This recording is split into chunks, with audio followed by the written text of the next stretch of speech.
അരങ്ങൊഴിഞ്ഞ നാടക പ്രതിഭ കഴിമ്പ്രം വിജയന്റെ 2 പ്രശസ്ത നാടകങ്ങൾ പുസ്തകമാക്കി പ്രസിദ്ധീകരിക്കുന്നു. അമ്പറ, പൂക്കാലം എന്നീ നാടകങ്ങളാണ് പുസ്തകമാക്കുന്നതെന്ന് കഴിമ്പ്രം വിജയൻ സ്മാരക സമിതി വാർത്താസമ്മേളനത്തിൽ അറിയിച്ചു.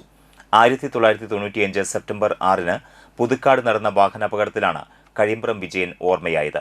30ഓളം നാടകങ്ങൾ, ഏതാനും ഏകാംഗ നാടകങ്ങൾ എന്നിവ രചിച്ചിരുന്നുവെങ്കിലും ഒന്നുപോലും അദ്ദേഹത്തിന് പ്രസിദ്ധീകരിക്കാൻ കഴിഞ്ഞിരുന്നില്ല. അദ്ദേഹം രചിച്ച നാടകങ്ങൾ പുസ്തകമാക്കി മാറ്റണമെന്ന് 2022-ൽ വലപ്പാട് കേന്ദ്രമായി പ്രവർത്തനം തുടങ്ങിയ കഴിമ്പ്രം വിജയൻ സ്മാരക സമിതി തീരുമാനിച്ചിരുന്നു. ഇതിന്റെ ഭാഗമായാണ് മികച്ച 2ാമത്തെ സംസ്ഥാന നാടക അവാർഡ്, അമ്പറ, നിരവധി വേദികളിൽ കളിച്ച പൂക്കാലം എന്നീ നാടകങ്ങൾ ഒരു പുസ്തകമാക്കുന്നത്. ഞായറാഴ്ച വൈകിട്ട് 3-ന് വലപ്പാട് ചന്തപ്പടിയിലെ റൂറൽ ബാങ്ക് ബിൽഡിംഗിലാണ് പുസ്തക പ്രകാശനം നടക്കുക.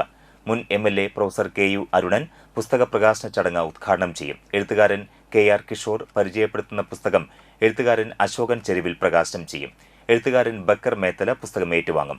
നടൻ ലിഷോയ്, അഡ്വക്കേറ്റ് VD പ്രേംപ്രസാദ്, മനോമോഹൻ തുടങ്ങിയവർ ചടങ്ങിൽ പങ്കെടുക്കുമെന്ന് സമിതി ഭാരവാഹികളായ VC ദിലീപ്, മനോമോഹനൻ, സുവിൻ വിജയൻ, അബ്ദുൾ മജീദ് എന്നിവർ വാർത്താസമ്മേളനത്തിൽ അറിയിച്ചു.